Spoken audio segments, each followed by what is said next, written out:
I was like nude what nude ตอนนี้นักแสดงเราพร้อมแล้วนะคะพร้อมไหมคะพี่สื่อมวลชนพร้อมไหมคะ แย่วหน้าไม้เลยพี่ อร่อยค่ะตกเฟรมค่ะ ได้ไหมได้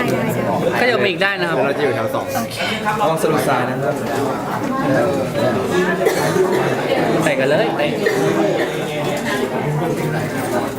หรือว่าพี่แอลอยากมาฝั่งนี้ไหม พร้อมไหมคะเราไม่ได้หน่อย พี่แก้วครับ เข้ามานิดนึงครับโอเค เที่ยวอยากมาฝั่งนี้ พี่ นะ แอ ค ล รับ มาฝั่งนี้ไหมคะ ก็ได้นะครับ ถ้าจะอยู่ผู้จัด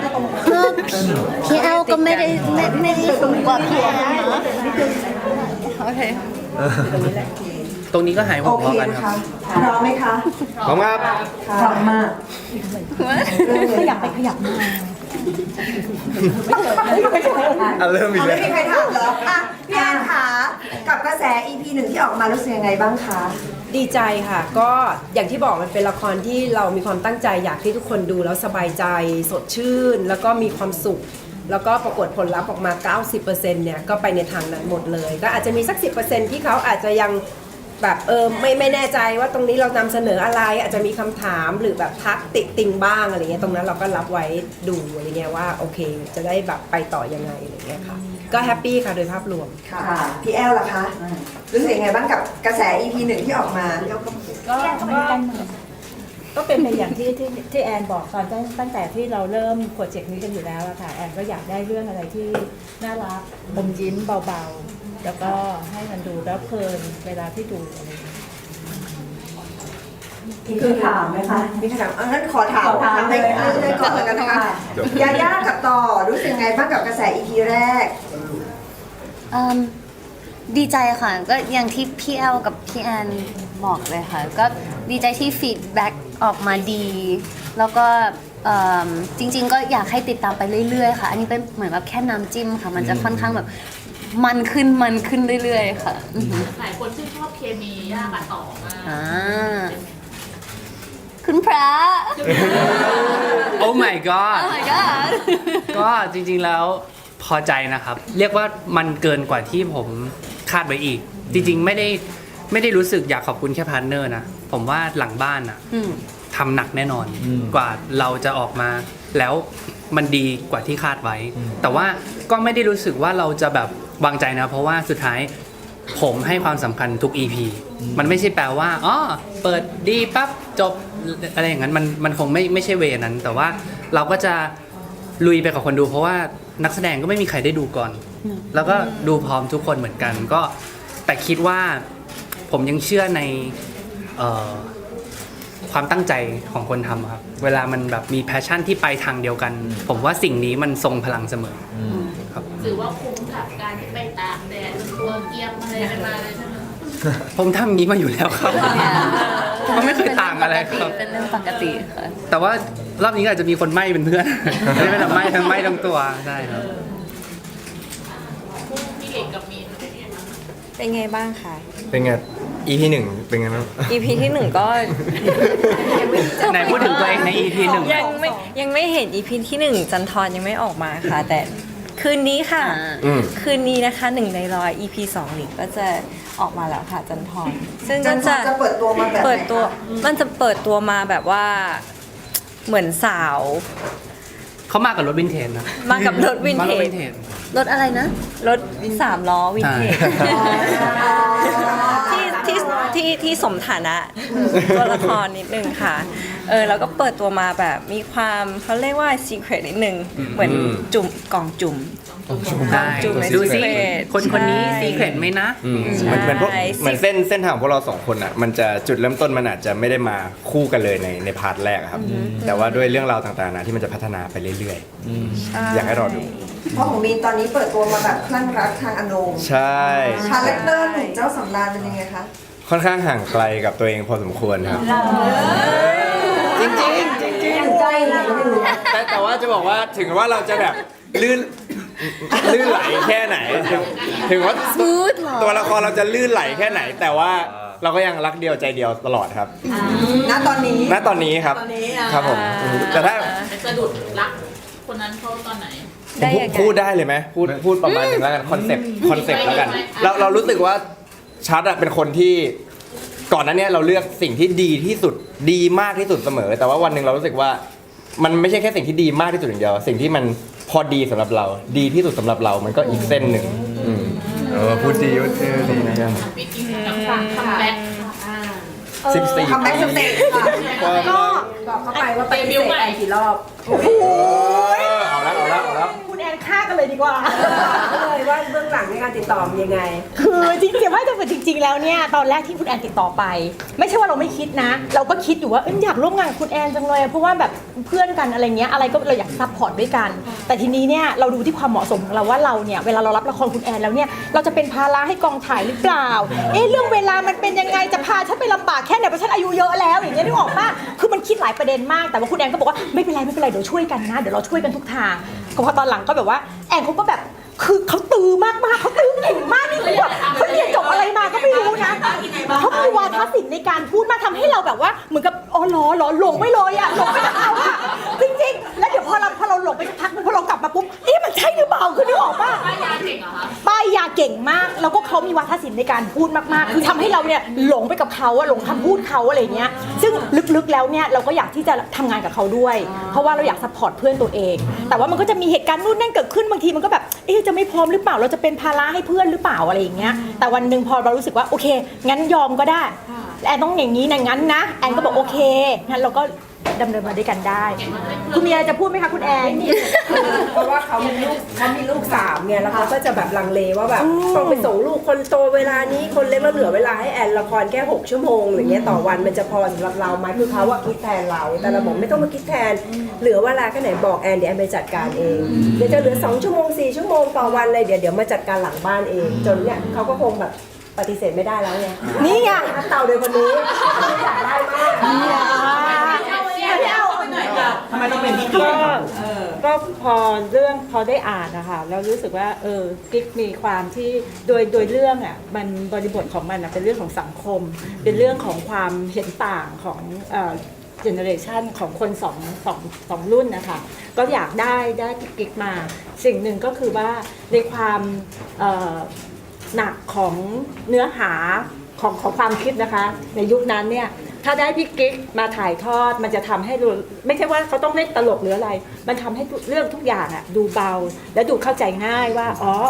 คนเขาต่างกันเขามีวิธีคิดต่างกันยังไงแล้วสิ่งที่กิ๊กให้เนี่ยยิ่งตอนช่วงหลังๆที่การเทิร์นวิธีคิดของแม่การที่คนรุ่นหนึ่งคิดเปลี่ยนมันทำให้ตอนที่ทำงานกับกิ๊กอะรู้สึกเลยว่าขอบคุณกิ๊กมันทำให้รู้สึกว่าเด็กๆพวกนี้เขาได้สิ่งที่บทต้องการว่าตรงเนี้ยพอเราคิดต่างจากคนอีกรุ่นหนึ่งเนี่ยแล้วพี่กิ๊กถ่ายทอดออกมามันมีทั้งความต่างที่อบอุ่นนะคะแล้วก็มีทั้งความเข้าใจขอบคุณค่ะ ตาพอแล้วนะคะไม่ได้เล่นละครมาชื่นใจ 14 ปีค่ะ เรื่องล่าสุดคือ ไซโศกค่ะ พี่แอนท่าทางพี่กี่รอบคะ 3 ถึง 4 รอบ พี่แอนบอก5 รอบตกใจตกลงรอบที่5 มันหลายรอบมาก มัน ค่ะ ไม่จำได้ค่ะพี่แอนระหว่างนั้นนั่งรถอยู่แล้วก็ขับรถอยู่หลังจากประชุมแล้วแอนบอกว่าพี่กิ๊กไม่เล่นนะพี่แอน เสียใจมาก เสียใจแล้วบอกว่าไม่รู้ไปเอามาให้ได้ดีใจสุดดีใจอ่ะ พี่แอนจะต้องเอายังไงพี่กิ๊กถึงแบบว่าเซเยสเลย เอายังไงให้ลง ก็แค่อย่างที่แอนบอกว่าเอางี้เหลือเวลากี่ชั่วโมงบอกมาเอาแค่เนี้ย ดูดีโอ้ย แค่เนี้ยเขาก็เลยไปไม่ออกแล้ว คือเราไม่สามารถที่จะไปต่อได้ เพราะว่าเหมือนเขากักไว้แล้วอะคือฉันให้แกขนาดนี้แล้วเนี่ยแกยังจะไม่มาหรออย่างเงี้ยนึกออกป่ะ พี่ตุ้มไว้ทำไมต้อง5 รอบ สมมติรอบแรกก็ฉันปฏิเสธไปแล้วรอบ2 คืออย่างที่กิ๊กบอกคือตอนแรกเนี่ยกลัวที่จะเป็นภาระให้กับกองถ่ายแต่ป้าแอนเขาบอกเขาจัดการตรงนี้ให้ได้นะกิ๊กไม่เป็นไรเขาจัดการตรงนี้ได้อีกคือพอตอนหลังๆมันเริ่มความเกรงใจละแต่นึกออกว่าความเกรงใจเริ่มมาถึงแม้ว่าเราเป็นเพื่อนกันน่ะความเกรงใจก็มีนะนึกออกป่ะก็รู้สึกเฮ้ยมันอยากได้เราจริงๆว่ะคือแบบมันไม่ได้จริงๆคือตอนแรกคุณแอนไม่ได้บอกด้วยซ้ำว่าพี่แอลอยากได้เราแต่เรารู้สึกว่าเฮ้ยถ้าพี่แอลมาผสมทบอีกทีนะได้แต่ตอน3แล้วคุณนึกออกป่ะถ้าคือมีพี่แอลมาตั้งแต่ถูก นี่คือเพิ่งมาเฉลยตอนหลังอย่างเงี้ย แล้วในพาร์ทของบทบาทนะครับพี่กิ๊ก ค่ะ อ่านหมดแล้วมันอยากที่ได้เอาพูดไหมครับ คือจริงๆเอาจริงๆนะทุกบททุกเรื่องที่กิ๊กเล่นเนี่ยกิ๊กจะไม่มีการดีไซน์ก่อน คือกิ๊กจะคิดว่ากิ๊กจะอ่านเนื้อเรื่องทั้งหมดปุ๊บกิ๊กก็จะมาถามผู้กำกับว่าผู้กำกับต้องการแบบไหน ถ้าเกิดว่าเขาต้องการแบบนี้แล้วกิ๊กเล่นแบบนี้เนี่ยพี่แอลเขาจะคอยบอกกิ๊กตลอดว่าเฮ้ยกิ๊กมากไปลดลงหน่อยอันนี้น้อยไปเพิ่มขึ้นอีกนิดนึงกิ๊กว่าหลักสำคัญของการแสดงละครของกิ๊กนะผู้กำกับจะต้องเป็นคนลีดแล้วก็เราก็จะดีไซน์ของเราในตอนหลังที่ให้ผู้กำกับพอใจที่สุดแบบนี้ค่ะแล้วพอตอนหลังเนี่ยมันเหมือนกับว่าเคมีแต่ละคนก็เข้าไม่เหมือนกันพอเวลาเข้ากับคนนี้ก็เป็นลักษณะนี้พอเข้าอีกคนนึงก็เป็นลักษณะหนึ่งกิ๊กว่าตัวละครทุกตัวมันจะต้องอาศัยความจริงใจในสิ่งที่เกิดขึ้นจริงอะไรอย่างเงี้ย มันมีเหตุผลที่รักพ่อลูกด้วยเหรอ ใช่ลูกไล่ทาชาใช่คือมีคำหนึ่งของลูกที่ตัดสินใจได้ง่ายขึ้นด้วยแม่ไปเล่นเถอะว่าแม่ไปเล่นเถอะเพราะตอนนี้ลูกโตกันหมดแล้วโอ๊ยซึ่งตอนนั้นคือแบบจะร้องไห้เลยอะแบบแม่ไปทำสิ่งที่แม่รักเถอะอย่างเงี้ยเอ็นดูนะว่าจริงๆแล้วแบบเรารู้สึกว่าเฮ้ยแบบลูกพูดขนาดนี้แล้วคือเขารู้ว่าละครคือเราไงแล้วเราก็รู้สึกว่าละครเนี่ยมันคือสิ่งที่เราชอบเรารักจริงๆคือเราเกิดจากตรงนี้อะไรอย่างเงี้ยเพราะฉะนั้นพอยิ่งลูกพูดมาคุณแอนมาไซโคนู่นนี่นั่นนะมันคือเข้ากันได้เลยอ่ะหนูว่าจะเก็บโปรไฟล์อะไรนะ ฮะโปรไฟล์เข้าจุฬา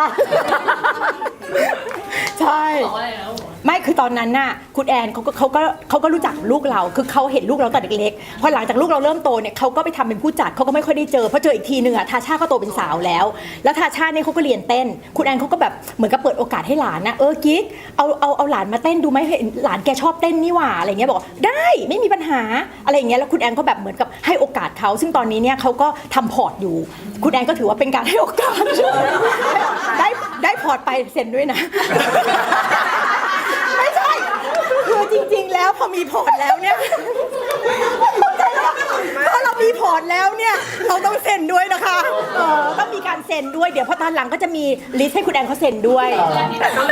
งอถึง5 รอบเหมือนกันนะ โอ้โหก็บอกแล้วว่าถ้าเกิดตั้งแต่รอบ3มีพี่แอลก็จบแล้วเขาไม่ได้พูดมาอย่างเงี้ย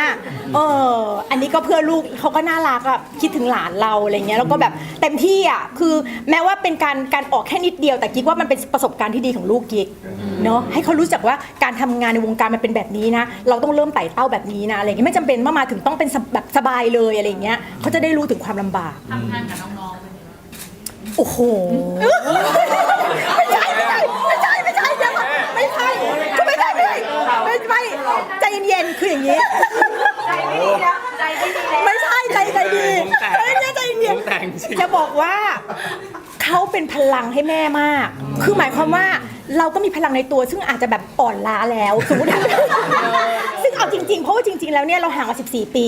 การที่เราจะมีพลังกลับมาอีกครั้งหนึ่งเนี่ยเราต้องได้รับพลังจากเด็กๆมาด้วยรับพลังจากคุณแอนพี่แอลพี่แอลมา100นี่เราก็ต้องแบบโอ้โหต้องตามแล้วต่อมาเท่านี้เราก็ต้องพยายามที่จะรับส่งกันให้ดีจะบอกว่าเด็กรุ่นใหม่กิ๊กเพิ่งทำงานกับเด็กรุ่นใหม่เพราะว่าอย่างไซโศกเนี่ยก็จะมี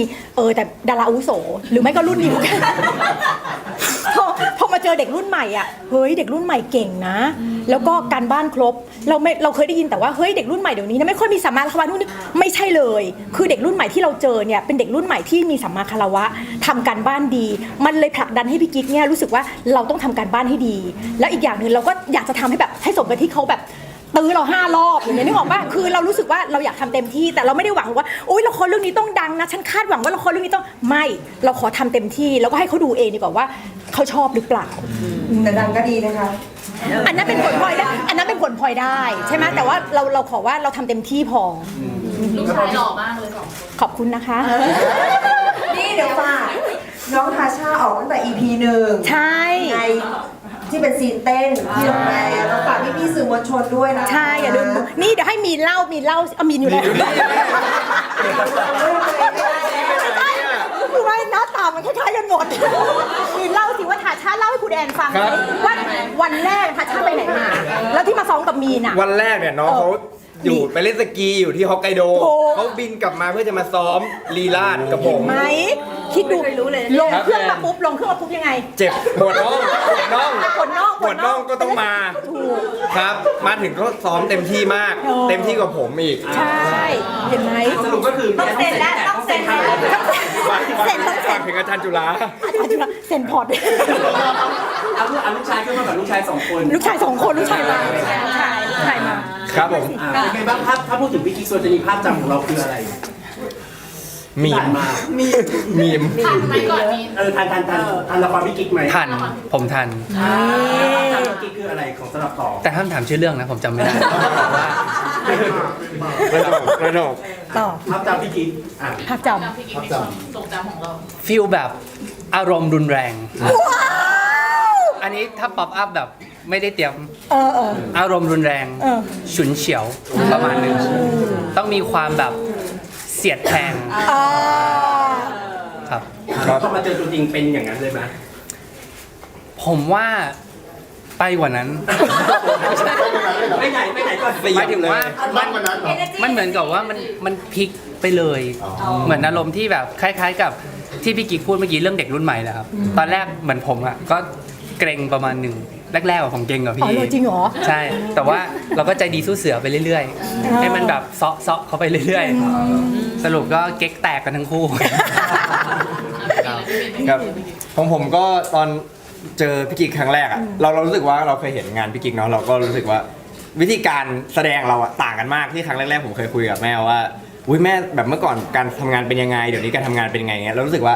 วิธีการทำงานของเราค่อนข้างต่างกันเยอะครับแต่ว่าพอมาแบบมาจอยกันได้มาเจอพาร์ทที่มันแบบตรงกันเงี้ยมันก็สนุกมากเลยครับเป็นการทำงานที่สนุกมากแล้วแม่ก็แบบใช้กล้ามเนื้อแบบ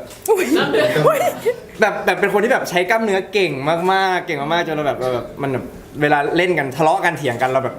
อยากจะสังเกตอยากจะมองอยากจะแบบรับในทุกๆรีแอคชั่นของแม่เลย กลัวตามันไหมเวลาเขาพูดแล้วตามัน คือตอนเราดูอะเรารู้สึกว่าแม่แบบตาแบบอย่างนี้เลยใช่ป่ะแต่จริงในตาลึกๆของแม่อะเขามีแบบหลากหลายอารมณ์อยู่ในนั้น นี่ใช้ได้ใช้ได้ น้องชายอยู่เป็น อยู่เป็น อย่างยาย่าเป็นไงบ้างเพราะพี่บอกว่าให้พี่กิ๊กมาเป็นครูในเหมือนครูการแสดงให้ดูด้วยว่าเป็นไงพอเราได้เห็นพี่กิ๊กแสดงรู้สึกยังไง พี่กิ๊กเป็นผู้หญิงที่มวลพลังเยอะมากเลยค่ะอือฮึก็คือแบบถึงแม้ว่าย่าไม่ได้อยู่ในฉากอะค่ะ ตอนที่อยู่ในห้องพักก็รู้เลยว่าพี่กิ๊กกับผมรู้สึกได้แล้วก็จริงๆเป็นการเข้ากันที่สนุกมากๆเราอาจจะไม่ได้แบบตบตีกันขนาดนั้น แต่ว่าเราใช้เหมือนแบบการอยู่นิ่งให้ที่สุดแต่แบบ ให้เยอะแล้วมันมากแบบอยากจะเล่นหนังสั้นกับพี่กิ๊กที่ทั้งเรื่องเราไม่ทำอะไรกันนอกจากนั่งโต๊ะแล้วก็มองกันแบบมันเติมเต็มอะไรสักอย่างในความต้องการในการเป็นนักแสดงมากๆค่ะที่เล่นกับคนที่ส่งมาแบบlike off อย่างเงี้ยค่ะสนุกมากๆขอบคุณนะเด็ก เรื่องนี้พี่ย่าแบบ100 ชุดจริงไหมคะ ๆใช่ค่ะน่าจะ100 กว่าค่ะก็ถ้านับแล้วว่าเราออนแอร์19 วันใช่ไหมคะก็น่าจะวันละ10 ชุด โดยเฉลี่ย หนูคูณเลขถูกไหมเนี่ย something like that ค่ะใช่ค่ะเยอะ เป็นชุด ๆค่ะ ที่ทำใหม่หมดเพื่อละครเรื่องนี้ บางอันเราตัดใหม่ใช่ไหมพี่แอน ใช่ค่ะ บางอันเราตัดใหม่ แต่ว่าเหมือนแบบทีมเสื้อผ้าหน้าผมเขาทำกันบ้านกันเยอะค่ะเขาก็จะเหมือนแบบพี่เบิร์ดเขาจะมีตำราของเขาอะค่ะมีหนังสือแบบตั้งก็พี่เก๋ก็จะเป็นคนที่แบบไปหาทุกที่ในประเทศไทยหาเสื้อผ้า vintage เหมือนชุดที่ใส่อยู่ตอนนี้ก็เป็น vintage ค่ะให้มันตรงยุคแล้วก็ค่อยมาแบบมาเย็บเนาให้เข้ากับตัวทีหลัง เห็นว่าพี่ย่าแบบชอบมากเรื่องนี้แบบตรงตามที่เรา ก็รู้สึกว่าในชีวิตประจำวันทุกวันนี้คนควรจะกลับมาแต่งตัวแบบนี้กันมากเพราะว่ามัน complement the woman figure ได้ดีค่ะมันสามารถทำให้เราแบบเปล่งประกายความเป็นแบบจริตผู้หญิงได้เต็มที่ที่สุดแล้วค่ะ like you know แบบทุกอย่างมันแบบมันช่วยไปหมดเลยอะ ปีเตอร์แพน ปีเตอร์แพน คาแรคเตอร์ที่แบบว่าดูแบบแตกต่างจากเรื่องที่ผ่านมา ครับผมก็ต้องเล่าก่อนว่ากว่าจะมาเป็นประสิทธิ์ได้ในทุกวันนี้หรือว่าที่ทุกคนเห็นนะฮะก็จริงๆเกือบจะไม่ได้เล่นแล้วฮะตัวละครตัวนี้จริงๆผมรู้จักกับพี่แอนตั้งแต่ช่วงโควิดช่วงที่เรามีแบบ พูดคุยกันผ่านซูมเพราะช่วงนั้นเหมือนมีออนไลน์คลาสแล้วก็เหมือนแบบพี่ทางช่อง 3ก็บอกพี่แอนแบบว่าเห็นเรานะมีความสนใจนะครับผมก็รอตั้งแต่ช่วงโควิดตอนนั้นนี่เมื่อไหร่นะโปรเจกต์ไหนนะโปรเจกต์นี้เปิดใหม่เหรอยังไม่มาจนถึงวันที่ได้รับรู้ว่ามี1 ใน 100นะฮะแล้วก็ได้รับบทหนึ่งมา แต่ด้วยระยะเวลาด้วยงานที่ตอนนั้นผมอาจจะเกี่ยวเนื่องอยู่ก็เลยเหมือนพี่แอนพี่เอาก็เลยบอกแนะนำว่าโอเคงั้นเอาเป็นตัวนี้แทนไหมที่แบบว่าเป็นรับเชิญแต่พอผมได้อ่านบทของประสิทธิ์แล้วอ่ะผมก็บอกเลยว่าโอ้พี่แอนพี่แอลครับผมขอเล่นบทนี้นะครับผมขอพี่ๆทางช่องอะไรอย่างเงี้ยฮะจนสุดท้ายก็ได้ไปลองแคสแล้วก็ได้รับบทนี้มาก็ขอบคุณพี่แอนพี่แอลนะครับมากๆเลยนะที่ให้โอกาสผมได้เล่นตัวละครตัวนี้แล้วก็จริงๆตัวละครประสิทธิ์เป็นบทที่มีความหมายกับผมมากๆผมเคยจะได้รับบทอย่างนี้มาแล้วแต่ว่าก็พลาดไปเนาะจนได้มารับเล่นในครั้งนี้ก็รู้สึกว่ามันฟูลฟิลหน้าที่ในการเป็นนักแสดงอะไรสักอย่างหนึ่งฟูลฟิลหน้าที่ในการที่จะแบบสื่อเมสเซจอะไรสักอย่างหนึ่งให้ผู้คนทั่วโลกได้เห็นถึงความเป็นตัวประสิทธิ์เห็นความเป็นคาแรคเตอร์ที่เขามีความพิเศษอาจจะมีความติดขัดบ้างในหลายๆเรื่องในด้านทางสังคมอะไรอย่างนี้แต่ว่าจริงๆเขาเป็นคนที่มองโลกในแง่ที่ดีมากๆเห็นเรียกว่าเขาเห็นความจริงเขาเห็นความดีในผู้คนอยู่เสมอแล้วพอได้มาร่วมงานกับพี่ๆทุกคนอย่างเงี้ยผมก็รู้สึกว่าดีใจมากๆเพราะว่าผมรู้สึกว่าเหมือนพี่ๆทุกคนช่วยกันแบบมีตัวต่อที่จะแบบสร้างตัวละครประสิทธิ์ขึ้นมาทีละนิดจนมันเป็นประสิทธิ์ในทุกวันนี้นะฮะแล้วก็กว่าจะเฟ้นหาเจอนะฮะก็เวิร์กกับพี่แอลนานมากๆคือ ห้องดำเหรอห้องดำ เหมือนห้องปกครองนะฮะหลังจากวันแรกที่เราได้มาเล่นเป็นประสิทธิ์นะคือเราก็ทำการบ้านมาประมาณหนึ่งดูหนังมาเยอะมากๆพูดคุยกับพี่แอนพี่แอลเยอะมากวันแรกมาเราก็ค่อนข้างมั่นใจในระดับหนึ่งเลยพูดอย่างนี้เลยละกันครับแต่พอเล่นเสร็จปุ๊บแพนเสร็จแล้วมาหาพี่หน้ามอหน่อยนะขนลุกเลยผมว่าอะไรนะแล้วก็เกิดเหตุการณ์อย่างเงี้ยขึ้นประมาณ 2-3 ครั้งแต่มันไม่ใช่สิ่งที่ไม่ดีนะครับมันเป็นสิ่งที่เหมือนการที่เราปรับจูนเข้าหากัน แล้วก็อย่างที่พี่แอนพี่แอลก็บอกอย่างที่พี่กิ๊กบอกครับว่าทุกคนเรามีการตีความมาอาจจะคล้ายๆกันไม่เหมือนกันแต่ว่าในแต่ละซีนเนี่ยพี่แอนพี่แอลก็จะคอยบอกว่าประมาณนี้โอเคแล้วนะเพื่อในซีนต่อๆไปหรือซีนก่อนหน้านี้มันจะได้เข้ากันได้แล้วมันก็จะได้เข้ากับเพื่อนๆไปด้วยแต่ว่าอย่างหนึ่งที่ผมชอบมากๆเลยนะครับก็คือเวลาที่เข้าซีนไม่มีใครทิ้งใครเลยผมรู้สึกว่าทุกคนอยู่กับปัจจุบันตลอดเวลาแล้วยิ่งทำให้ซีนที่มันแบบสนุกสนานอยู่แล้วมันไปมากกว่าบทอีกต้องขอบคุณทุกๆคนจริงๆนะที่แบบโอ้โหทำการบ้านกับทุกตัวละครให้แพนขยายหน่อยเพราะว่าเรื่องนี้รับบทเป็นแบบเหมือนเด็กพิเศษมันก็ต้องมีการแสดงออกที่แตกต่างจากปกติครับผมก็ขออนุญาตแล้วกันนะคือตัวประสิทธิ์เขาเป็นตัวละครพิเศษนะฮะมีเขาเรียกว่าถ้าเกิดพูดถึงสเปกตรัมเนาะก็จะเป็นเด็กแนวที่มีอาการออทิสติกนะฮะเขาก็จะมีปัญหาในการเข้าสังคมและกันอาจจะมีไม่ค่อยมองตาไม่ค่อยมองผู้คนเวลาพูดคุยอย่างเงี้ยฮะแต่ว่าจริงๆแล้วเขาสามารถรับรู้ได้ทุกอย่างเขาเป็นคนที่แบบมีจิตใจที่บริสุทธิ์มากๆซึ่งผมเชื่อว่าหลังจากที่ละครเรื่องนี้ได้ออกไปแล้วไม่มากก็น้อยผมอยากให้ตัวละครประสิทธิ์เนี่ยเป็นตัวแทนในการที่จะเล่าเรื่องความพิเศษของคนนี้ซึ่งผมเห็นว่าในโลกความเป็นจริงมีจริงๆมีคนที่มีอาการอย่างนี้เยอะมากๆอย่างน้อยเราอยากให้คนแบบว่าเห็นถึงความน่ารักของเขาแล้วก็เข้าใจเขาปรับทัศนคติแล้วก็ลองเปิดใจให้กับผู้คนแนวนี้มากขึ้นซึ่งผมคิดว่าเมื่อเราได้เรียนรู้แล้วโลกของเราสังคมของเราจะยิ่งน่าอยู่ขึ้นไปเองชอบประสิทธิ์น่ารักขอบคุณมากครับคือตอนที่เขามาแคสค่ะเขาใช้เวลาแคสตั้งแต่9 โมงเช้าถึงบ่ายคือแบบเล่นเยอะมากอะไรเงี้ยโจทย์อะไรเงี้ยค่ะแล้วก็พอเขาเล่นเสร็จเรามองตากับพี่แอลแล้วว่าเราเลือกเขาแน่นอนอะไรเงี้ยเขาไลน์กลับมาหาผู้ช่วยแอนพี่ช่อง3บอกว่าผมไม่รู้ว่าพวกพี่คิดอะไรนะแต่ถ้ามันมีพื้นที่ตรงนั้นให้ผมขอให้โอกาสนี้ผมได้ไหมเขาอยากเล่นมากคือเราดีใจมากแบบบทเรามันดึงดูดเขาหรือมีคุณค่าในมุมมองเขาอะไรเงี้ยเราก็ดีใจที่เราเลือกถูกคนอย่างน้อยใจเขามาหาเราแล้ว100%ก็ขอบคุณเขาเช่นกันค่ะพี่มีคำถามไหมคะ ฝากเลยค่ะจะได้เห็นอะไรอีก EP 2 และ EP 3 ที่เราจะได้เจอกันในค่ำคืนนี้และพรุ่งนี้ค่ะ ได้เจอหลิงหลิงแน่ จะได้เจอลิงหนึ่งแล้ว สถานการณ์มันจะเป็นแบบไหนยังไง ตอนนี้เราเห็นแล้วว่าอารมณ์ของคุณรักคุณพระแล้ว เรียกว่าเริ่มสนใจ อานงเริ่มมองกันค่ะ ชายตามอง ใช่ค่ะว่าแบบยังไง น่าสน นะ ใจนะ อือหือใช่ค่ะ แต่ว่าใน EP ที่จะมาถึงจะมีการแนะนำตัวละครมาใหม่ เยอะมากๆแล้วตัวหนึ่งที่สำคัญมากๆพอสมควรก็คือตัวจันทรค่ะ ใช่ ค่ะ ก็คืออย่างที่หลิงหลิงบอกค่ะจะมาสร้างสีสัน สีสันให้กับ จะเป็นตัว secret จริงๆค่ะเพราะว่าเราจะไม่รู้เลยค่ะว่าสุดท้ายแล้ว ในผู้ชายสองคนนี้ใครจะเป็นคนโดนดึงดูดเข้าไปในออร่าของเขาค่ะ หรือจะทั้งคู่ หรือจะทั้งคู่ แต่ก็มีผู้ชายเข้ามาอีกเต็มเลย มีผู้ชายที่บรรดาพี่ๆจัดสรรมาให้อนงอีกเยอะ ที่จะเข้ามาอยู่ในแวดวงพวกเราเรื่อยๆค่ะ ครับผมใช่ อ่ะงั้นให้หลิงหลิงฝากตัวละครจันทร แต่เมื่อกี้หลิงฝากแล้วนะ อีกนิดนึงต้องแถมอีกนิดนึง ต้องดูนะอะไรอย่างนี้ อ๋อ ก็ค่ะฝาก1 ใน 100ด้วยนะคะ คือหลิงรู้สึกว่าเป็นเรื่องที่น่าสนใจแล้วก็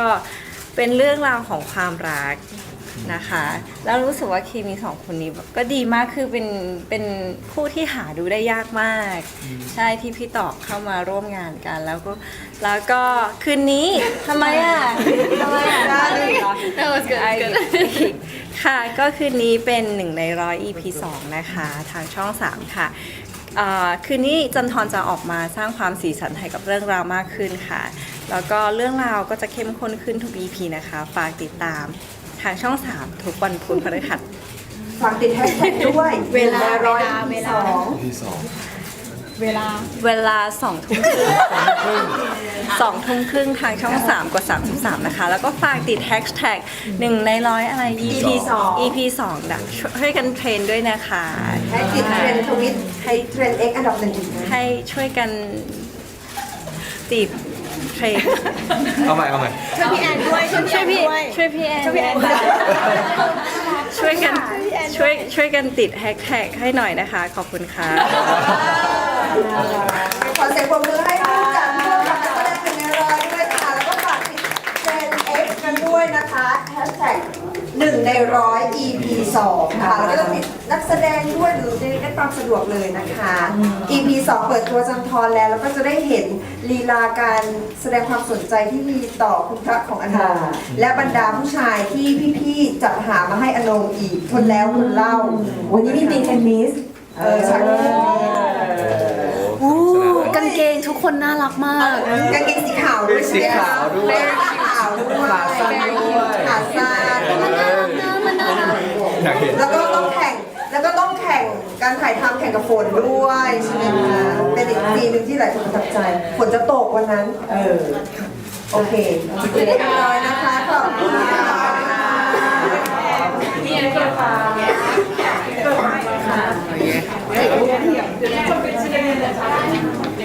บ้า ที่แอน